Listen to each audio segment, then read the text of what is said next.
బతుకుల్ని పాడు చేసే ఫోన్లేమో జోబీలో ఉంటాయి. Hello everybody, welcome back to SKR counters. Okay, ఈ రోజు మనం కమల్ హాసన్ గురించి మాట్లాడుకోబోతున్నాం. సారీ పాస్టర్ కమల్ హాసన్ గురించి మాట్లాడుకోబోతున్నాం. Frustrated star Abhinay Babu. ఈ కమల్ హాసన్ స్టోరీ విని సినిమాలో యాక్ట్ చేస్తాడు. బట్ ఈ పాస్టర్ కమల్ హాసన్ మాత్రం ఆయనే ఓన్ గా ఒక స్టోరీని క్రియేట్ చేసుకుని అందులో హీరో లాగా యాక్ట్ చేయడానికి ట్రై చేస్తాడు. బట్ జులై సినిమాలో ఎక్స్ దొంగలాగా ఈయన కూడా వెంటనే దొరికేస్తాడు. సో ఇప్పుడు ఈయన యాక్ట్ చేసిన రియల్ లైఫ్ ఇన్సిడెంట్ కి రివ్యూ ఇద్దాం పదండి. దానికంటే ముందు వీడియోకి ఒక లైక్ వేసుకుని హైప్ వేసుకోండి. నేను ఇంట్రో వేసుకుని వచ్చేస్తా.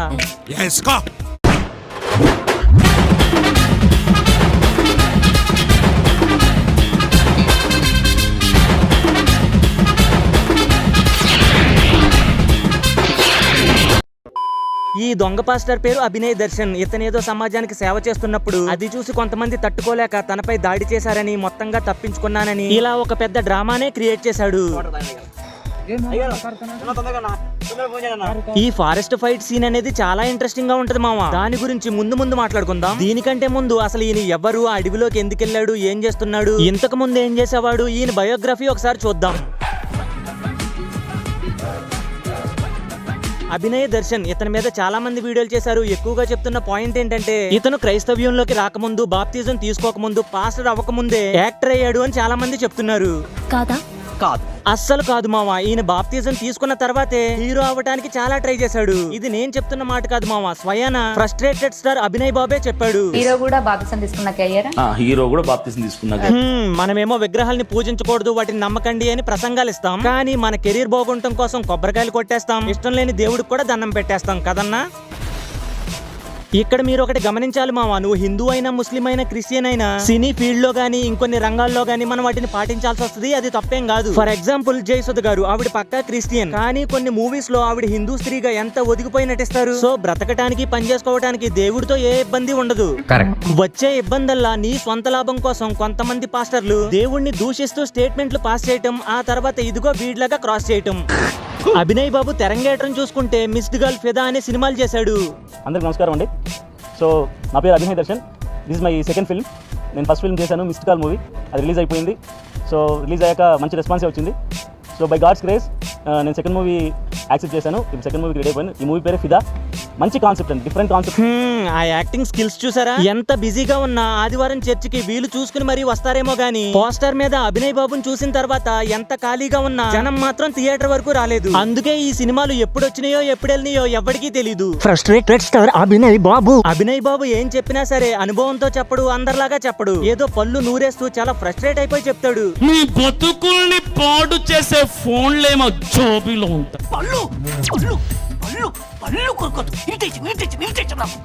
కాళ్ళకు పాదాలకి రక్షణ ఇచ్చే చెప్పులేమో బయట ఉంటాయి. సినిమాలో అంటే స్క్రిప్ట్ డిమాండ్ చేస్తది కాబట్టి మాట్లాడేవి అనుకుందాం. కానీ పాస్టర్ అవతారం ఎత్తిన తర్వాత కూడా ఎందుకన్నా అంత చిరాగ్గా యాక్ట్ చేస్తున్నావు? Frustrated star Abhinay Babu. ఈ స్టోరీ వింటుంటే ఏదో కామెడీగా అనిపిస్తుందా? ఇక్కడ నుంచి చూడండి, కథ ఖతర్నాక్ లా ఉంటుంది. 2011 మే 19న అభినయ్ బాబుకి మ్యారేజ్ అయ్యింది. ఇతనిలో ఏం చూసారో తెలియదు కానీ డబ్బులు, బంగారం కట్నం కింద బానే ఇచ్చారు. ఇంకా అభినయ్ బాబు వైఫ్ కి ఇలా అనటం కంటే తనని అక్క అని పిలిస్తేనే రెస్పెక్ట్ ఇచ్చినట్టుంటదేమో.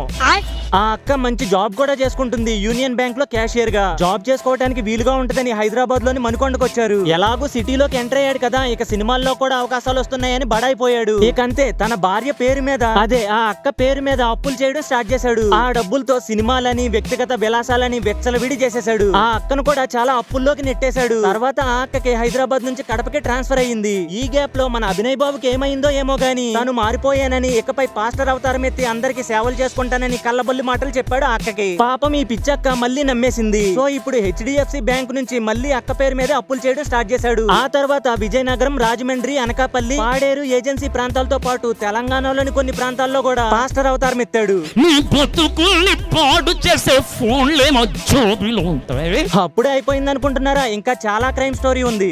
ప్రతి సీను క్లైమాక్స్ లా ఉంటది.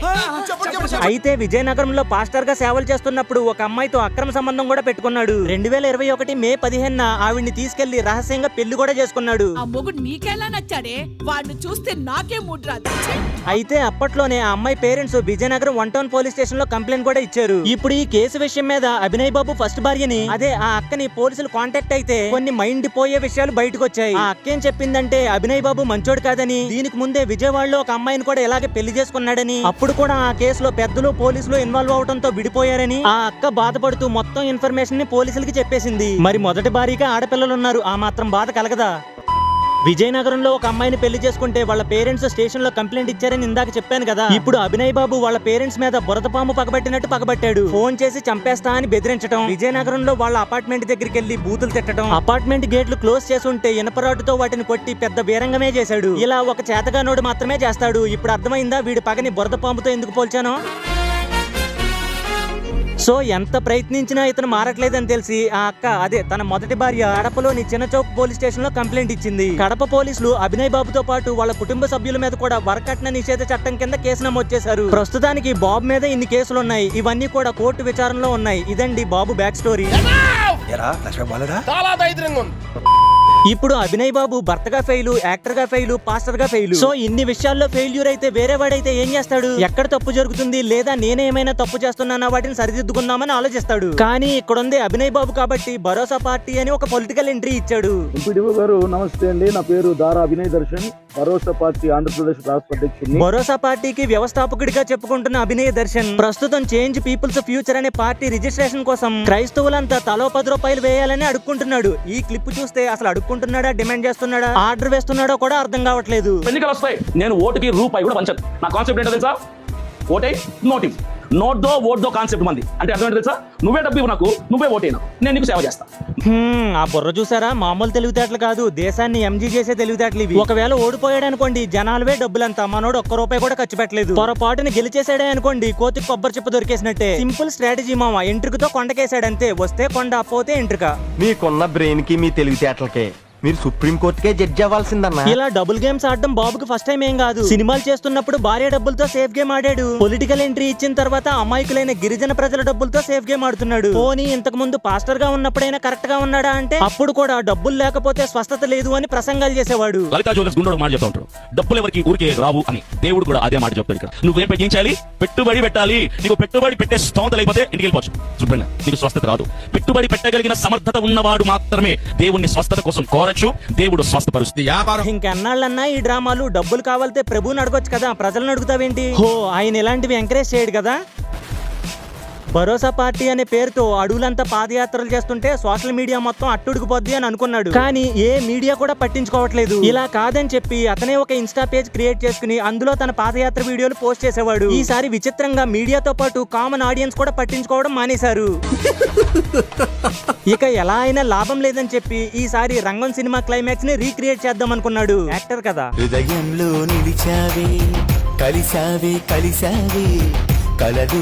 ఫ్రస్ట్రేటెడ్ స్టార్ అభినయ్ బాబు. అయితే సడన్ గా అటాక్ జరిగిందంటే ఎవ్వరూ నమ్మరని చెప్పి ఇల్లు కట్టే ముందు బేస్మెంట్ వేసినట్టు ఇన్సిడెంట్ కి ముందు ఒక కాల్ రికార్డింగ్ రిలీజ్ చేశాడు. పొలంలో ఉంటాను రావచ్చు కదా. మంచిగా చెప్తున్నా నీకు. ఓకే, సుపారీ ఇచ్చానంటావు అయితే. నువ్వు ఉండకూడదు, అర్థమైందా? ఎక్కడ ఉండకూడదు? పాడేరులో ఉండకూడదా? అవును. అవునా? ఆడు డైలాగ్ చెప్పడం మర్చిపోయాడేమో అనుకుని పాడేరులో ఉండకూడదా అని ఈయనే లీడ్ ఇస్తున్నాడు. నువ్వు వెళ్ళిపోవాలి, నువ్వు అర్జెంట్ గా వెళ్ళిపోవాలి. వెళ్ళిపోకపోతే ఏం చేస్తారు? చంపేస్తారా? అది ఒకటే తక్కువగా. ఆ కామెడీ వాయిస్ వేసుకుని అభినయ్ బాబుని బెదిరిస్తున్నావా, బతిమాలుతున్నావురా? సో ఇప్పుడు మీ అందరికి అర్థమయ్యే ఉంటది. ఈ కన్వర్జేషన్ జరిగిన కొన్ని రోజుల తర్వాత బాబు మీద అటాక్ జరిగింది. ఫస్ట్ కాల్ చేసి బెదిరించారు, ఆ తర్వాత అటాక్ చేశారు. ఇప్పుడు ఎవరికి అనుమానం రాదు అనేది బాబు ఐడియా. అంటే మనలాంటోళ్ళ గురించి కాదు, కొంతమంది గురించి. పాపం ఆ గిరిజన ప్రజలైతే నిజంగానే ఇదంతా నిజం అనుకుని నమ్మేసి ఏడ్చేశారు కూడా.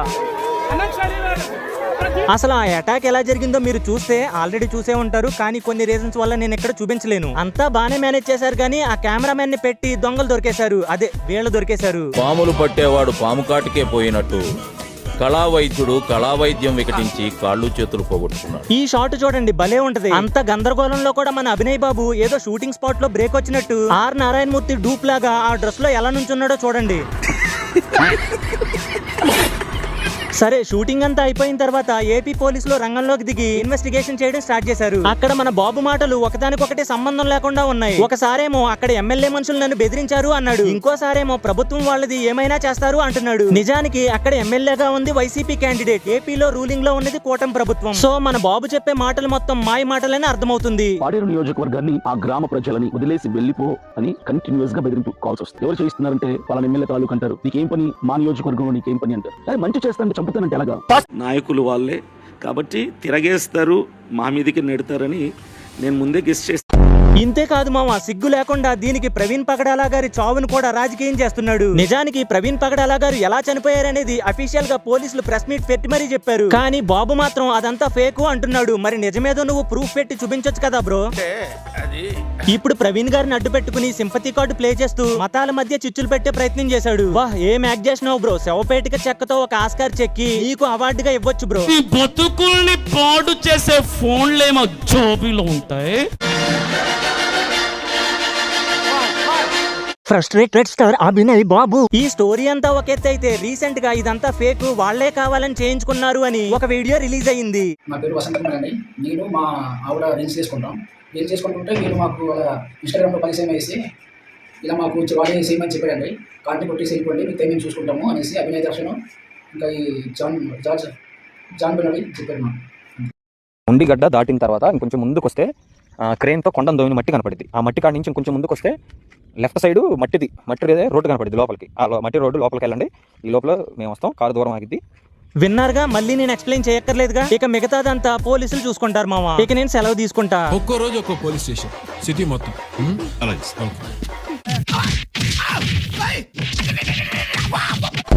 అన్నట్టు చెప్పడం మర్చిపోయా, ఇతను ఆ గిరిజన ప్రాంతంకి వెళ్ళి చేసిన హడావిడికి వాళ్ళంతా బాగా నమ్మేశారు కదా. ఆ తర్వాత ఇదంతా ఫేక్ అని తెలిసి మోసపోయారు కదా. సో ఇప్పుడు వాళ్ళు ఒక వీడియో రిలీజ్ చేశారు మామ. అది చూసిన తర్వాత నిజంగా వీళ్ళంత అమాయకులా అంత పిచ్చిగా నమ్ముతారా అని బాధేసింది. అభినయ్ దర్శన్ గారు, మీ కొరకు ప్రార్థించినందుకు, మీ కొరకు కన్నీరు విడిచినందుకు సిగ్గుపడుతున్నాను.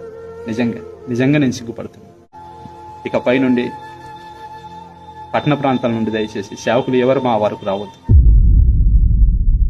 ఓకే గైస్, ఈ రోజుకి ఇంతే ఈ వీడియో మీకు నచ్చినట్లయితే కొట్టండి మామ, మీకు నచ్చిన లైక్లు కొట్టండి. ఈ స్టోరీ టైమ్ సిరీస్ లో ఎపిసోడ్ 1 మోనాలిసాకి మంచి సపోర్టే ఇచ్చారు. మరి ఈ ఎపిసోడ్ 2 కూడా మంచి సపోర్టే ఇస్తారని అనుకుంటున్నాను. అలాగే ఛానల్ ని సబ్స్క్రైబ్ చేసుకోండి అయ్యా.